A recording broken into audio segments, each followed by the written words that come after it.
News, सच जरूरी है। नमस्कार दर्शकों, ये है MNS न्यूज नेटवर्क और आप देख रहे हैं MNS न्यूज टीवी। मैं हूं आपके साथ प्राची। आइए देखते हैं देश और दुनिया की तमाम बड़ी खबरें।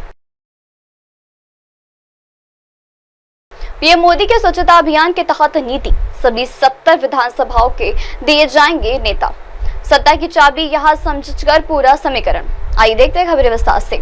सीएम मोदी के स्वच्छता अभियान के तहत नीति। पीएम मोदी के स्वच्छता अभियान और सरकार ने लंबित मामलों को कम करने के विजन के तहत नीति आयोग ने स्पेशल कैंपेन 4.0 चलाया। यह कैंपेन 2 से 31 अक्टूबर तक चलाया जाएगा। नीति आयोग की एक लिस्टेड रिपोर्ट के मुताबिक इस कैंपेन के तहत निलंबित मामलों के निपटाकरण, पर्यावरण और सरकारी बुनियादी ढांचे को स्वच्छता और हरितार्थ बनाने पर ध्यान दिया जाएगा। ऐसे में कैप्शन और कैपिटल के चलते हुए चरण भी चलाए जाएंगे। पहला चरण जो 16 और 30 सितंबर तक चलाया जाएगा। इससे नीति आयोग की समीक्षा के लिए 10 लाख से भी ज्यादा फाइलें आएंगी। 5 निलंबित लोग शिक्षिता याचिका दायर करेंगे और 12 संसदीय आश्वासन दिए जाएंगे, जिसमें से एक पीओ संदर्भ रहेगा और एक राज्य सरकार संदर्भ रहेगा, जिसमें स्वच्छता और बेहतर स्वास्थ्य प्रबंधन के लिए काम किया जाएगा। बढ़ते अगली खबर की ओर।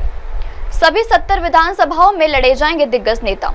दिल्ली में राहुल गांधी की भारत जोड़ो यात्रा और भारत जोड़ो न्याय यात्रा की तर्ज पर दिल्ली प्रदेश कांग्रेस पार्टी आज दिल्ली न्याय यात्रा शुरू करेगी। यात्रा सुबह 8:30 बजे राजघाट से शुरू होगी। यात्रा अगले 1 महीने तक 4 अलग अलग चरणों में चलेंगी। इसे सभी दिल्ली में 70 विधानसभा और सभी 250 निगम क्षेत्रों को कवर करेंगी।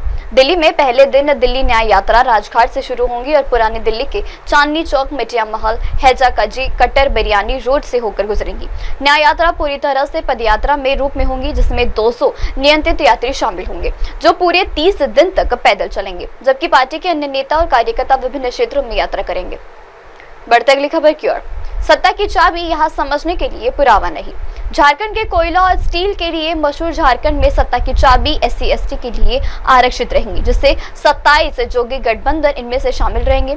झारखंड में सत्ता का ताजा सिर कटा है, जिसके चलते आदिवासी और बहुजन समाज पार्टी को लेकर 51 सदस्य विधानसभा सीट में 28 सीटों पर लड़ेंगे और 9 सीटें अनुसूचित जाति को दी जाएंगी।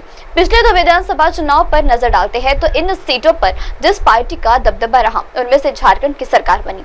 लोकसभा चुनाव 2024 के नतीजों का विश्लेषण करें तो इस बार विधानसभा चुनाव में सस्ता और रूड़ा के चलते हुए इंडिया गठबंधन बनेगा।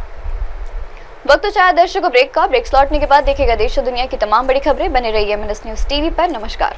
जिला तथा सभी देशवासियों को कार्यकारी अभियंता सार्वजनिक बांधकाम विभाग गोंदिया 1 की ओर से दीपावली की हार्दिक शुभकामनाएं।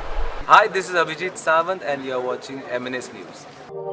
आप देख रहे हैं MNS न्यूज, सच जरूरी है।